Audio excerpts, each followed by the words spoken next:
ان کے اظہار کا قصہ آگے چل کر ہم تفصیل کے ساتھ نقل کریں گے۔ یہاں قابل ذکر بات یہ ہے کہ ان صحابیہ کی فریاد کا بارگاہ الہی میں مسموع ہونا اور فوراً ہی وہاں سے ان کی فریاد رسی کے لیے فرمان مبارک نازل ہو جانا ایک ایسا واقعہ تھا جس کی وجہ سے صحابہ کرام میں ان کو ایک خاص قدر و منزلت حاصل ہو گئی تھی۔ ابن ابی حاتم و بہیقی نے یہ روایت نقل کی ہے کہ ایک مرتبہ حضرت عمر رضی اللہ کچھ اصحاب کے ساتھ کہیں جا رہے تھے۔ راستے میں ایک عورت ملی اور اس نے ان کو روکا۔ آپ فوراً رک گئے، سر جھکا کر دیر تک اس کی بات سنتے رہے اور جب تک اس نے بات ختم نہ کر لی آپ کھڑے رہے۔ ساتھیوں میں سے ایک صاحب نے عرض کیا، امیر المومنین، آپ نے قریش کے سرداروں کو اس بڑھیا کے لیے اتنی دیر رک کے رکھا؟ فرمایا، جانتے بھی ہو یہ کون ہے؟ یہ خولہ بنت سلبہ ہے۔ یہ وہ عورت ہے جس کی شکایات 7 آسمانوں پر سنی گئی۔ خدا کی قسم اگر یہ رات تک مجھے کھڑا رکھتی تو میں کھڑا رہتا، بس نمازوں کے اوقات پر اس سے معذرت کر دیتا۔ ابن عبد البر نے استیاب میں قتادہ کی روایت نقل کی ہے کہ یہ خاتون راستے میں حضرت عمر کو ملی تو آپ نے ان کو سلام کیا۔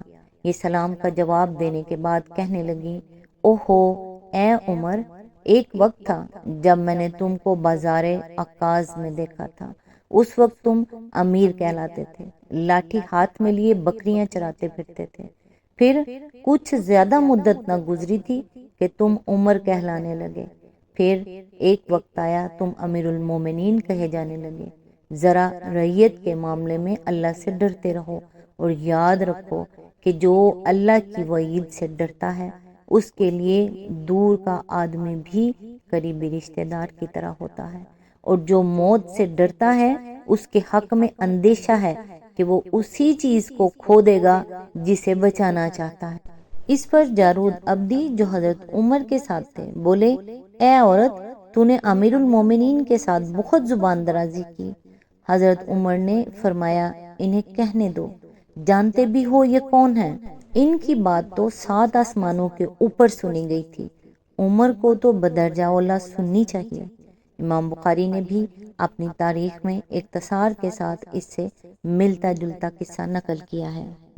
آیت نمبر 2، تم میں سے جو لوگ اپنی بیویوں سے زہار کرتے ہیں ان کی بیویاں ان کی مائیں نہیں ہیں، ان کی مائیں تو وہی ہیں جنہوں نے ان کو جنا ہے۔ یہ لوگ ایک سخت ناپسندیدہ اور جھوٹی بات کہتے ہیں، اور حقیقت یہ ہے کہ اللہ بڑا معاف کرنے والا اور درگزر فرمانے والا ہے۔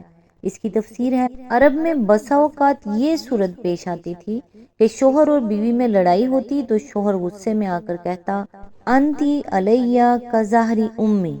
اس کے لغوی معنی تو یہ ہیں کہ تو میرے اوپر ایسی ہے جیسے میری ماں کی پیٹھ، لیکن اس کا اصل مفہوم یہ ہے کہ تجھ سے مباشرت کرنا میرے لیے ایسا ہے جیسے میں اپنی ماں سے مباشرت کروں۔ اس زمانے میں بھی بہت سے نادان لوگ بیوی سے لڑ کر اس کو ماں، بہن، بیٹی سے تشبیہ دے بیٹھتے تھے، جس کا صاف مطلب یہ ہوتا ہے کہ آدمی گویا اب اسے بیوی نہیں بلکہ ان عورتوں کی طرح سمجھتا ہے جو اس کے لیے حرام ہے۔ اسی فعل کا نام زہار ہے۔ زہر عربی زبان میں استعارے کے طور پر سواری کے لیے بولا جاتا ہے۔ مثلا سواری کے جانور کو زہر کہتے ہیں کیونکہ اس کی پیٹھ پر آدمی سوار ہوتا ہے۔ چونکہ وہ لوگ بیوی کو اپنے اوپر حرام کرنے کے لیے کہتے تھے کہ تجھے زہر بنانا میرے اوپر ایسا حرام ہے جیسے اپنی ماں کو زہر بنانا، اس لیے یہ کلمات زبان سے نکالنا ان کی اصطلاح میں زہار کہلاتا تھا۔ جاہلیت کے زمانے میں اہل عرب کے ہاں یہ طلاق بلکہ اس سے بھی زیادہ شدید قطع تعلق کا اعلان سمجھا جاتا تھا، کیونکہ ان کے نزدیک اس کے معنی یہ تھے کہ شوہر اپنی بیوی سے نہ صرف ازدواجی رشتہ توڑ رہا ہے بلکہ اسے ماں کی طرح اپنے اوپر حرام قرار دے رہا ہے۔ اسی بنا پر اہل عرب کے نزدیک طلاق کے بعد تو رجوع کی گنجائش ہو سکتی تھی، مگر زہار کے بعد رجوع کا کوئی امکان باقی نہ رہتا تھا۔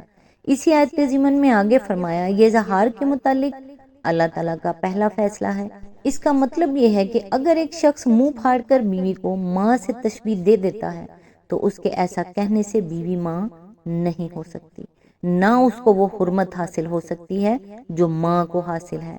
ماں کا ماں ہونا تو ایک حقیقی امر واقعہ ہے، کیونکہ اس نے آدمی کو جنا ہے، اسی بنا پر اسے ابدی حرمت حاصل ہے۔ اب آخر وہ عورت جس نے اس کو نہیں جنا ہے محض منہ سے کہہ دینے پر اس کی ماں کیسے ہو جائے گی؟ اور اس کے بارے میں عقل، اخلاق، قانون، کسی چیز کے اعتبار سے بھی وہ حرمت کیسے ثابت ہوگی جو اس امر واقعی کے بنا پر جننے والی ماں کے لیے ہے؟ اس طرح یہ بات ارشاد فرما کر اللہ تعالیٰ نے جاہلیت کے اس قانون کو منسوخ کر دیا، جس کی روح سے زہار کرنے والے شوہر سے اس کی بیوی کا نکاح ٹوٹ جاتا تھا اور وہ اس کے لیے ماں کی طرح قطعی حرام سمجھ لی جاتی تھی۔ اسی آیت کے ضمن میں آگے فرمایا، یعنی بیوی کو ماں سے تشبیہ دینا اول تو ایک نہایت ہی بےہودہ اور شرمناک بات ہے، جس کا تصور بھی کسی شریف آدمی کو نہ کرنا چاہیے، کجا کہ وہ اسے زبان سے نکالے۔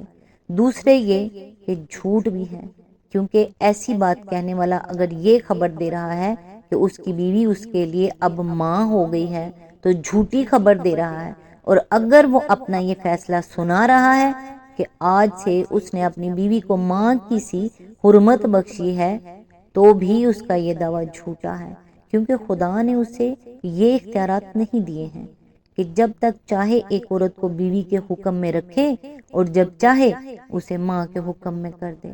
شارع وہ نہیں ہے بلکہ اللہ تعالیٰ ہے، اور اللہ تعالیٰ نے جننے والی ماں کے ساتھ مادری کے حکم میں دادی، نانی، ساس، دودھ پلانے والی وہ عورت اور ازواج نبی صلی اللہ علیہ وآلہ وسلم کو شامل کیا ہے۔ کسی کو یہ حق نہیں پہنچتا کہ اس حکم میں اپنی طرف سے کسی اور عورت کو داخل کر دے، خدا کہ اس عورت کو جو اس کی بیوی رہ چکی ہے۔ اس ارشاد سے یہ دوسرا قانونی حکم نکلا کہ اظہار کرنا ایک بڑا گناہ اور حرام فعل ہے، جس کا مرتکب سزا کا مستحق ہے۔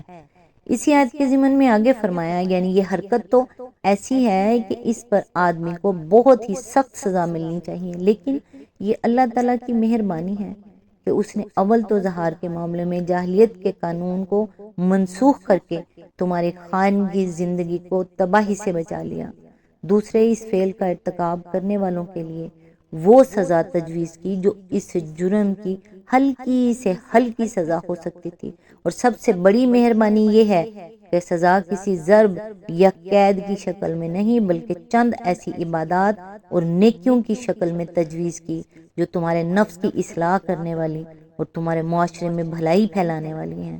اس سلسلے میں یہ بات بھی سمجھ لینی چاہیے کہ اسلام میں بعض جرائم اور گناہوں پر جو عبادات بطور کفارہ مقرر کی گئی ہیں وہ نہ محض سزا ہیں کہ عبادت کی روح سے خالی ہوں، اور نہ محض عبادت ہیں کہ سزا کی اذیت کا کوئی پہلو ان میں نہ ہو، بلکہ ان میں یہ دونوں پہلو جمع کر دیے گئے ہیں تاکہ آدمی کو اذیت بھی ہو اور ساتھ ساتھ وہ ایک نیکی اور عبادت کر کے اپنے گناہ کی تلافی بھی کر دے۔